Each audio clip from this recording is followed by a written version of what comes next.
back to Encat and welcome back to another industry interview. For our very first industry interview of the new year, we are continuing and finalizing our Challengers interview series. So if you haven't seen part one with our hair designer, please go check that out. That'll be in the description box down below. For today's episode, we interviewed Jess Royal, who is the set decorator on Challengers. Jess is mostly known for her role as set decorator for the series Stranger Things.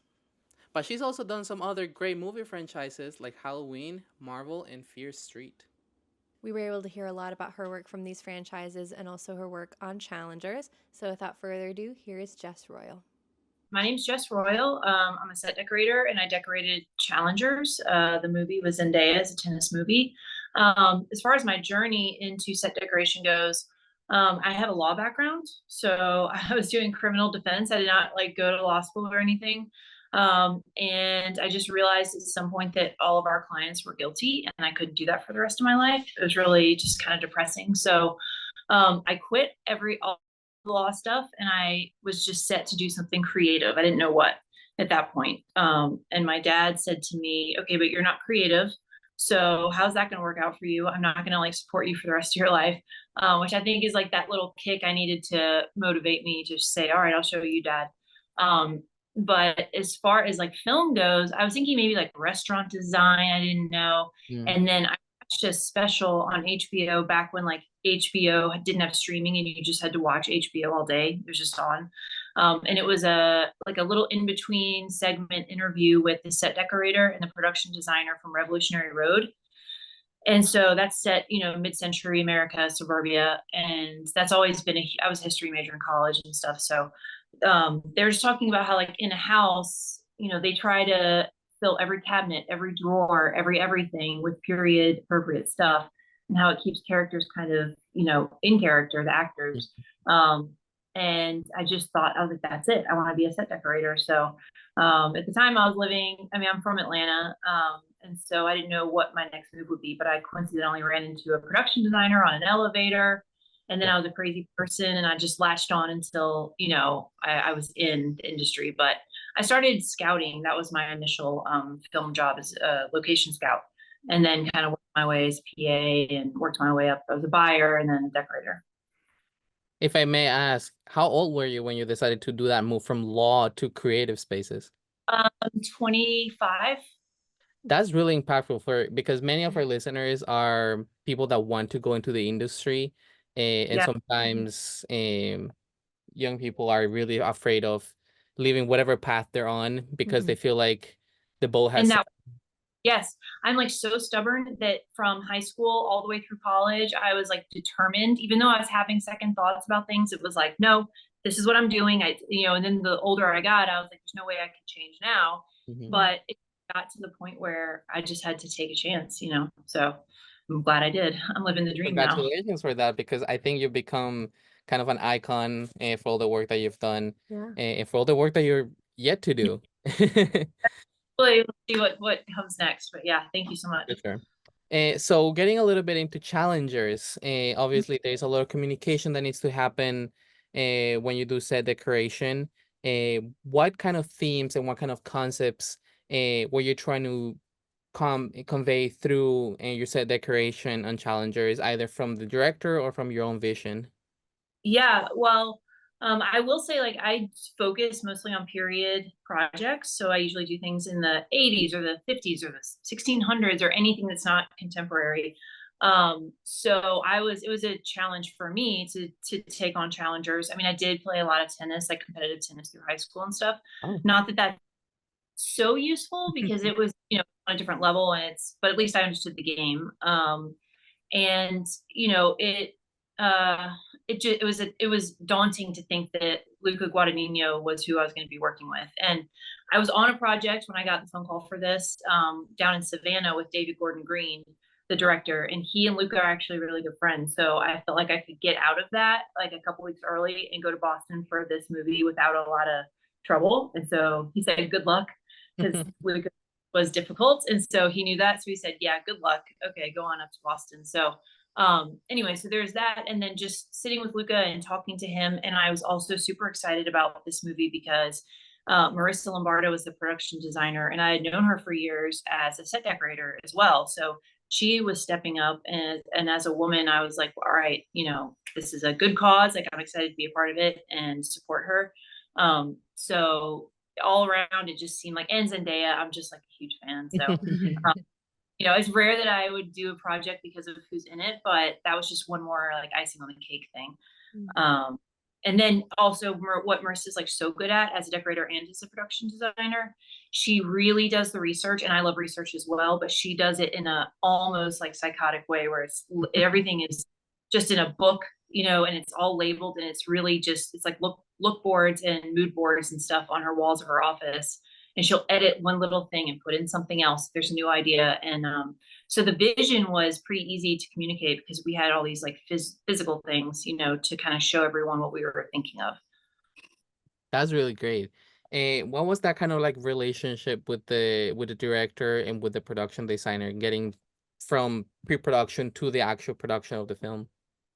I mean, I'm a very honest person, so I'll tell you, it was not the easiest. Like, it could have probably gone smoother, but Luca has a way of like directing with chaos, and I think he likes to sort of just shuffle everything up and kind of pit people against each other. And as painful as that can be, I think it can create the best outcome in a lot of ways. I mean, making two people in the same department kind of fight it out, you're going to probably get the best results at the end. But he was, I mean, in his own endearing way, he's lovely. He's, proud to be an Italian gay man, and he just sort of flaunts it. And everything he does, that element's kind of there. But I love Call Me by Your Name. I thought it was so rich. So like you could taste things, you could see, everything was so, bright and alive. So bringing that to the tennis world was exciting. And he didn't know anything about tennis at all. And I have like a little clip that I took of him trying to play tennis, and it's hilarious. But he just, the enthusiasm he brings to everything, he knows what he wants. He has a vision. He'll tell you. But he also is open to, if there's a problem, he's like, what's the best way to solve this? And he'll listen to anyone who has a good idea. So communication wise, it wasn't a communicating problem on that. I think it was just Luca sort of pulling strings when he wanted to, but yeah. That is really interesting. I mean, obviously, you're not always gonna have the director that you want to work with or the crew that you want to work with. So it's good that to know that you need to be multiple and be able to work with different types of people. It's everything. I mean, who you're working with, who your superiors and your sort of coworkers are, and then who's directing a project it could be the same script on paper, but it'll turn out so different. Like right now, my favorite director to work with is who I'm working with right now on Stranger Things, and that's Sean Levy, who just did Deadpool, so that's been a hit. But he just has a great sense of humor, and he knows how to talk to actors, and actors really respect him. And he just is very like, he there's no dilly-dallying, no sort of like wavering about what he wants. And Luke is very similar in that way, at least, which is good to have. Earlier today, you were mentioning Boston. So we're from Boston. We live in Boston, and we often go to the movies. One of these movie theaters is casually on the street where the really windy scene takes place. There was a reason. And so that kind of leads into the next question, were there some specific locations or settings and challengers that were a challenge for you as a set decorator? And what inspired your choices? Well, that's kind of what I was getting at when I said it was harder than it needed to be, because there are luxury hotels in Boston. There are tennis courts around Boston. I think as a layperson just watching it, you would think, except for maybe some of the slightly period logo changes or branding that had to kind of shift back and forth, you would think we kind of walked into places and shot them as they were. But we changed so much, and probably the one exception being that alleyway where the Ritz-Carlton is, that hotel lobby, because it was active and we never were able to get a full shutdown, we kind of had to just tweak whatever we could in like an overnight period of time. But it was beautiful, and it was good for Luke anyway, so it's not like he would have wanted to change that much, so that was fine. But pretty much everything else, whether it's tennis court or, the dorm room we built, and the hotel room from the, when they're all meet, three of them meet after the Adidas party, we built that. But as far as the challenge goes, I mean, probably the Phil's Tire Town Challenge match that kind of went on throughout the movie. I mean, I have stories. Yeah, it was hard to find a location that was right, and that one wasn't right, but we kind of had to make it right. So it was just like a kind of I don't want to say, it was just a very neighborhood average country club type tennis club. I think their bigger thing was like swimming in the summer. They just had a pool there. The tennis courts were kind of thought. There's no seating, no grandstands, no nothing, and so the bathhouse that you see, like the shower room that the players were in, that was like a shed. So between that and then the clubhouse with all the old tennis rackets and stuff, that was literally a barn with a dirt floor, and they had old pool furniture they'd thrown in there. It was that was a real creative space. But I never, and I get this question related to Stranger Things sometimes, like what's hard, and if it's a lot of work, it's probably, I don't see it as hard because it's going to be the most satisfying and rewarding. So I have a very positive, the ones that are hard are the ones that I don't agree with the design choice, or it's a location that's like not the right location, and and that's hard because it's like nothing feels quite right, and you feel like you're putting lipstick on a pig, and which is kind of what we were doing on that tennis set, but it came out so great. It was rewarding at the end, and it's like, oh yeah, no problem, piece of cake, we got it. But it was painful getting all the things finished out, the grandstands and everything. That was finished like the night before we started shooting. I had to send someone to get a scoreboard in Miami because it was late getting to us, and then had to load it and then fly right back like in a 24-hour period. Shipping wasn't going to get there fast enough, and yeah, so You will that really, was the most. Yeah. with such a high budget film, you could just get anything and everything that you want, like the perfect Easy. location. But it's really interesting how you have to kind of work with what you can. Go to I think I went to like Actors in Luca, which is fine, but I'm used to, I came up through the small indie movies and stuff, so I can do stuff really on a budget, down and dirty. But there's certain brands and stuff that you're paying to have to get the thing, the luxury brands. We didn't necessarily have deals with all these people. We had permission to show their stuff on camera, but it's not like they're giving us like tons of Tiffany jewelry or Prada or Chanel or whatever. That might have come after the fact. They pay, if they like the movie at the end, they'll pay like, okay, this will do things for us, when it comes out. So we will support, reimburse some little part that we solve our product in the movie. But yeah, it's not like I've heard a lot of controversy about product placement, like it's all one big advertisement. The movie is, and it kind of is, but that's sort of what sports is as well. So it was an intentional choice. And it wasn't like we were making a ton of money off the stuff that we put in the movie. So I've seen some of the main actors talking about you will hate a different character depending on how many times you watch the movie, which I think is a really incredible topic. But one of the scenes that really sends it home, the fact that you hate some of these characters to their core, is the wind scene, the windy scene. Yeah. How was that accomplished? Because that looks incredibly difficult from a set decorator standpoint, and so many moving pieces. Well, and so that kind of developed almost like not the night of, but like very close to, we knew there'd be wind and it would be a windy night. It was kind of a theme throughout that sort of period of the movie. But the out of control, like even when I was watching it in the theater myself, I was like, oh my gosh, was this bad? Because it was in the middle of the night when they were shooting it. And I, don't usually stay on set that long. And so I provided them with a lot of like clean trash, which is how, what we call like, you're taking pieces of paper, maybe it's paperwork or something, but it's nothing like gross, not gross garbage. So they had bags and bags of that. And I guess, I was like, they'll never use all this, but here's extra. And then of course they just, I think they opened it all up and they had tons of Ritter fans. So special effects was just like, I think Luca thought it was cool and just kept going with it. It was also a tumultuous scene, like a little sort of insider story, I guess, was this fight between how much nudity and what the sex scene was going to be like that night. And it turned into, it kind of came to a real head. So it's fitting that that you're in this sort of storm, a literal storm in the midst of a kind of fight with the actor and how much they're going to reveal and how they're going to be portrayed on camera, because Zendaya did come from this kind of Nickelodeon background, and she didn't want to just, although she's in Euphoria, so I don't know what the worry was. Yeah. So all of that was happening simultaneously. It was just wild. But yeah, it wasn't so bad for me because the alleyways and the buildings and everything's there. It's just all stuff flying around, which is, garbage bags full of paper wrappers and stuff. So. But the win was practical. It was, yeah. Well, done with fans, yeah. I see. Perfect.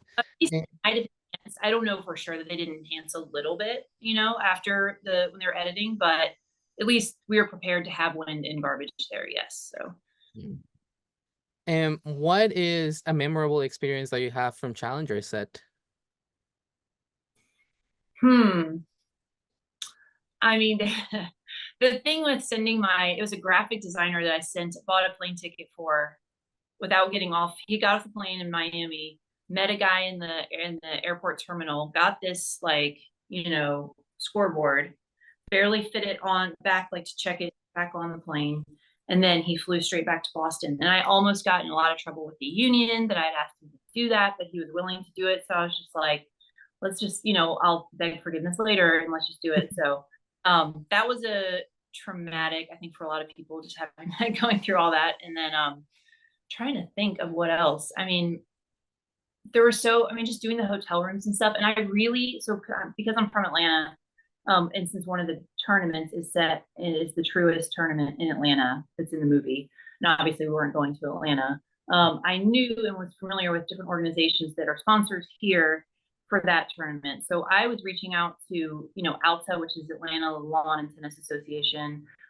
There's a Peachtree Running Club, and their logo is a peach, because that was in the script that they wanted to have the little girl carrying a peach. And so I was just making deals with these people, like, do you mind if I get a bunch of stuff from you? Or do you mind if I show it on camera, even if I buy it? And they were so excited. I guess no one had approached them about being seen in the movie before. So that was fun to have that hometown kind of tie, with Atlanta. Kind of following up on that, you mentioned also being a buyer beforehand and the different tracks that you've been on. And what is your approach for, I guess, the research that you have to do and the sourcing of the materials to ensure that the film is as authentic as you can? Yeah, and this is so different. I mean, this Challengers is so different from the way I would go about it in almost any other project, because I'm the queen of estate sales, and I will go to junkyards and I will pull garbage, and just but Challengers was so posh and so elegant. Even stuff that you never saw on camera, like in her closets and Tashi's closets in the movie, which we maybe see a couple inches, a sliver of it. It was full of Chanel, Prada, all these different brands. And that is so not my domain normally. So I was freaked out by it. It's so expensive. So some of it I took on loan, some of it I was borrowing from wardrobe. And yeah, so that's acquiring that stuff. I had to get creative. And then, normally I would just trying to start from the original source. So some of our sponsors that we had at the Challengers tournament, I looked up all the things in New Rochelle that might make sense. So Avenue Deli is still in existence, and it was, a few years ago when this was set. And so I called them and said, hey, do you mind if we use your logo in a movie? And they're like, what? I mean, it's a tiny deli in New Rochelle. But they said yes. So any little things I could get from them, in addition to their logo, that we could have that people could be eating in the stands. It's all this subtle theme that kind of goes together. It feels more authentic when you're using places that people who might watch this movie in New Rochelle are like, oh my gosh, I go to lunch there every day, and it's those little things. There's a pet rescue that I made a deal with in New Rochelle. They're happy to be part of it. They're a sponsor in the movie. I'm trying to think. I mean, they're just the thing that's different about this movie, which is so different from almost really any movie, is that you never see where these characters come from, what their home is. You see them, they're so transient. And so you're trying to tell a story really with their transient environments and not their childhood home or their apartment they go back to at the end of the night.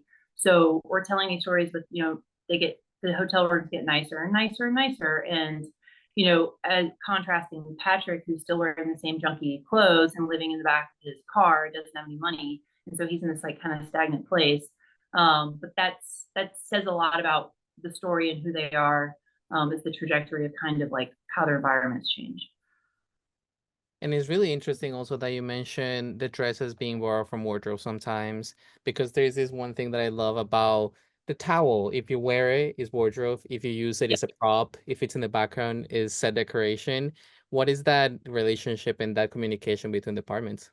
Well, this movie in particular, my favorite prop master, I think we share mutual love for one another. I worked with him the first time in like 2015 on this movie Christine, not the car, but it's set in the 70s and it's about a news reporter. We filmed it in Savannah, and I had never met, he's younger than I am, and I had never met anyone so psychotically in, like, all the little details, had to be right. And I'm the same way. So we love working together. He did season 3 of Stranger Things. And it was the best season of props that we had of Stranger Things. And then so when he was on this, I was like, done, sold. I'll do anything he does. He does a lot of Wes Anderson and stuff now, so he's very established. But yeah, there's never any argument. It's just like, who wants to do it? I have an option, he has an option. We'll see what option the director likes best. It's so easy. Whereas if you have a contentious relationship with props and everyone's sort of like, I don't like his choice, he wants me to handle it. It's like there can be a lot of infighting and it can make a whole production not pleasant. So fortunately for this, it's like I have a million towels, I got extra that I set aside for wardrobe. Props is cool with them, and everyone's sort of, at least in that sense, we were all really on the same page for this movie. It's not always like that though. Lovely to hear that though. And Yeah. I think you've kind of answered this question already. But as you mentioned, you worked on Stranger Things, and a lot of your work is period pieces that we love. So how did you have to approach challengers differently from period pieces? Because challengers is set in more so present time. Yeah. So normally, like, I have a newspapers.com subscription that I love. I use it for everything. So if we're doing a movie a certain week in the 80s and we know it's set like on a certain day, I'll just go through those newspapers to see what was happening in the world. I love to incorporate real events, in the background of, so like in Stranger Things in season 2, it's right before the election, the 84 election. So, I have yard signs. I can kind of designate what character's political persuasion is, and I can put that sign in their yard. And it's really fun to really create the full backstories of people. So newspapers are really great. They also give you an idea for fonts, for graphics, for advertisements, that kind of stuff.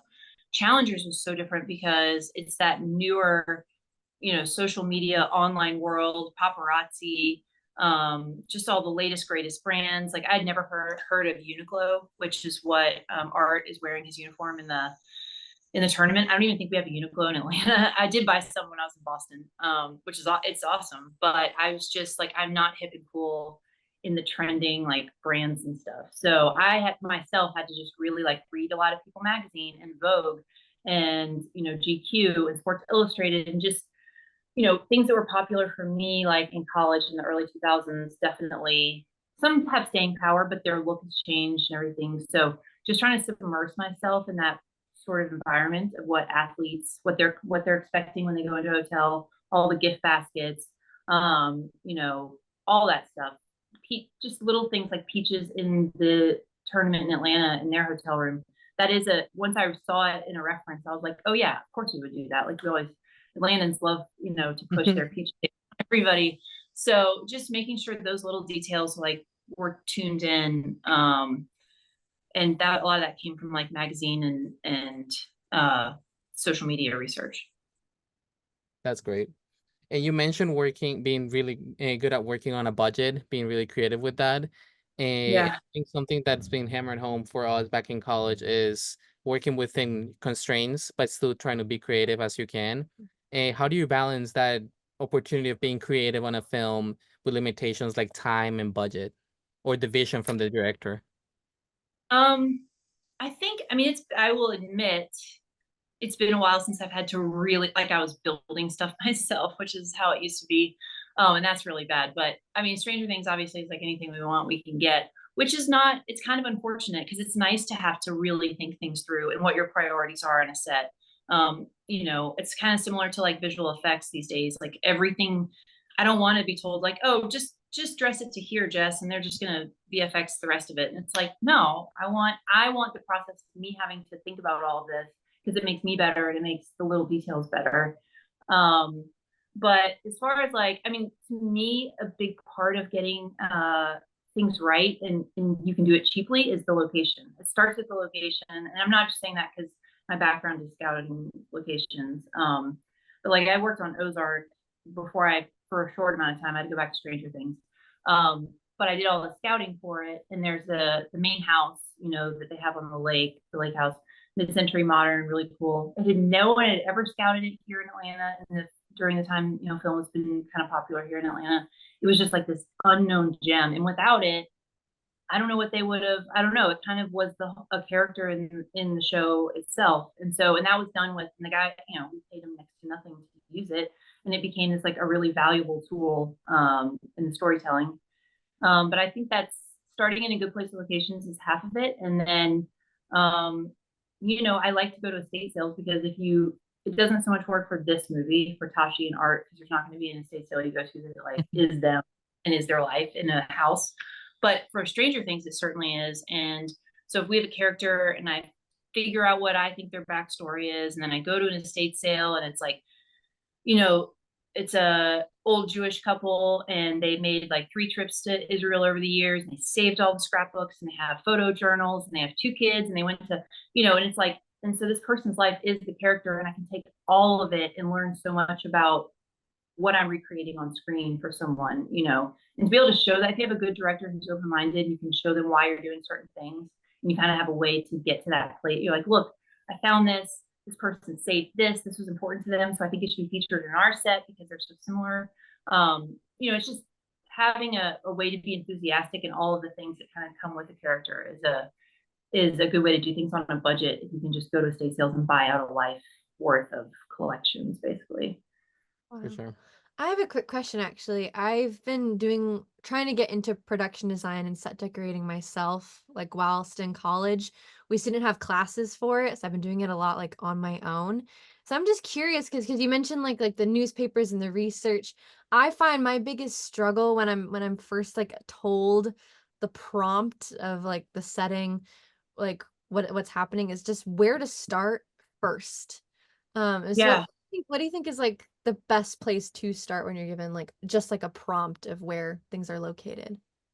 I was thinking about this earlier, and I do kind of pity the younger generations coming up in filmmaking now because of the online world. I mean, the online world makes it easier. Sure, you can type in newspapers.com, but there won't even be newspapers probably, you know, not that far off from this era that we're living in now.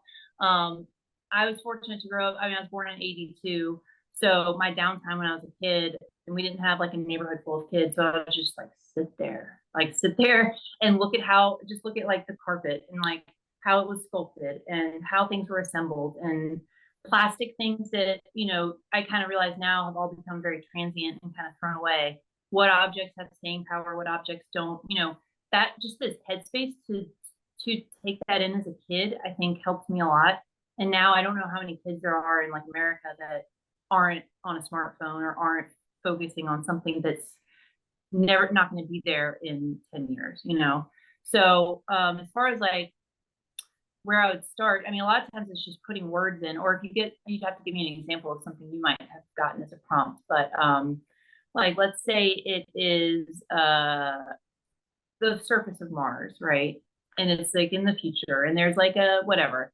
I would think of like any great visuals in my life that kind of sparked that idea of that look, and I would start there. So like, and then see what all comes out of that. Like, there's an artist from the '40s, Chesley Bonestell, who did all this space art before anyone was ever in space. Anyway, I use his stuff as references a lot because some of his stuff is like super accurate. He like did the surface of the moon before anyone had been there, and it's like it looks like a photograph, and it's great. But he also did Mars, some of which is like accurate, and some of which is a little sci-fi now that we've been to Mars. So I just will go in a deep hole bubble of all these visual things, colors, everything, you know, and yeah, see what comes out. It's like you start with a thread and just start pulling it and see where it takes you. And that's one good thing about online, you know, the internet is you can put something in Google and in one day have pulled all these threads, and you'll come up with some massive information, and then you just kind of have to sort through it. That's really helpful, yeah, because for instance, the one thing I was working on was like an apocalypse movie, and so the first thing that I kept wanting to figure out was how was the world ending to begin with, and that wasn't something that was well defined from the get-go, so I found myself like grasping at straws, but at least that tells That's me I was going in the right direction, kind of, you know?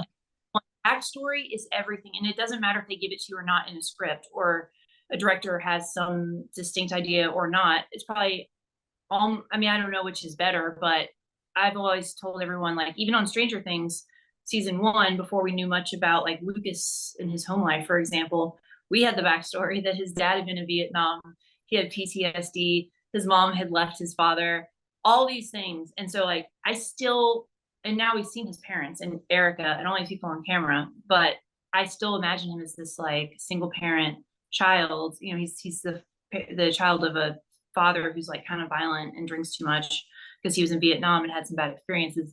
Anyway, but that gave me, it's like, okay, these are the basic facts. I can build off of that. If you just set down what you know, or you create a base that is known to yourself, you can work off of that. Sure, maybe down the road someone's like, wait, that doesn't work, because later on we find out that whatever. It's like, okay, then you got to be flexible enough to recalibrate. But it's just good to have an idea of who someone is or what a space is. Thank you so much for that. Yeah. And kind of on the same line, like I mentioned, many of our listeners are people hoping to go into the industry. So what is a piece of advice that you will give to someone that is interested in that and specifically interested in set decoration?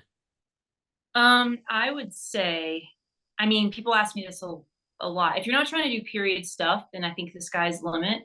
You don't have to be a certain age or remember a certain era, or that's really the case for anything. But um, fake it till you make it, which I know is a big one for all of us. But really, it's also do it the hard way. Like do it the right way and be a PA. Work on set, get yelled at, have terrible days where you cry every day. Like I think it is.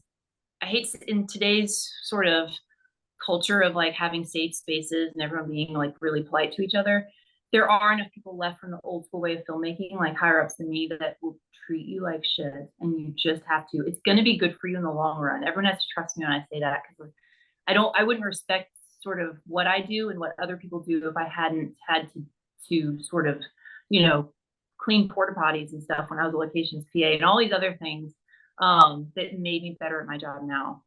So just take it slow. I mean, even if you're getting offered, you know, you think you can get into the union without working in film ever and just start on something, okay. But I'm telling you, you'll have a much harder time in the long run. Thank you. Yeah. And then many people also listen to a podcast to see what movie they're gonna watch next. So what is a movie that you recommend our listeners watch?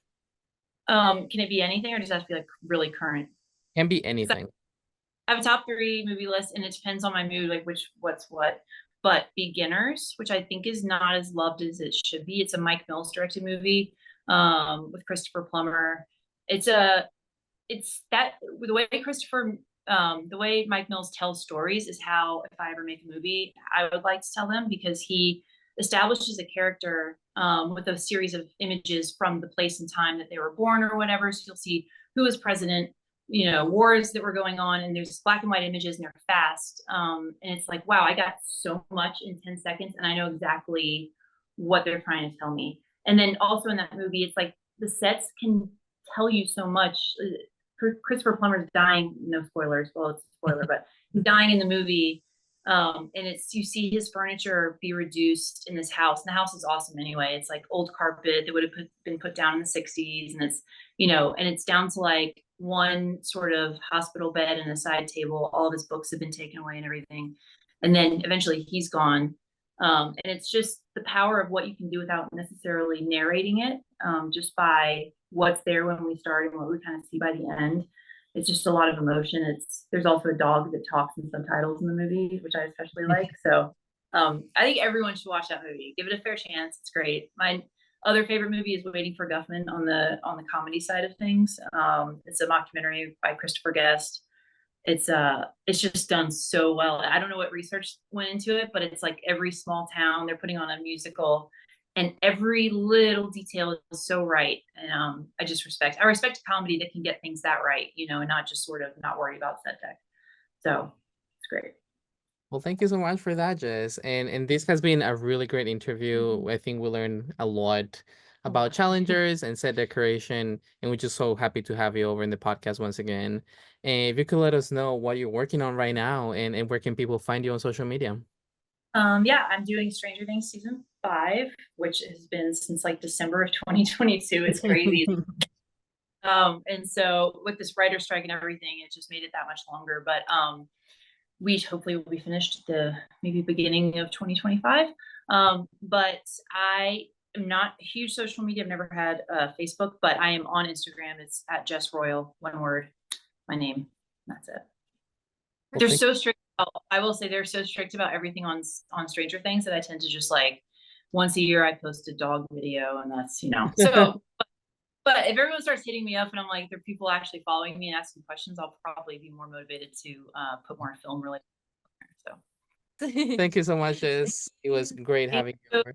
Good one, guys. And cut. Thank you so much for watching this episode of Uncut. You can follow us on all social media, starting with Instagram as Uncut the podcast. You can also follow us on YouTube as That Film Couple, which is the same handle for TikTok, That Film Couple for short form content. You can also follow us on Twitch as Sebasparra1K. And if you're watching right now on YouTube, you can find us on any podcast platform as Uncut exclamation mark. Last but not least, you can follow me on Instagram as sebi.mp4. And you can follow me at caitlin.mp4. Thank you so much for being here one more week, and we'll see you in the next one.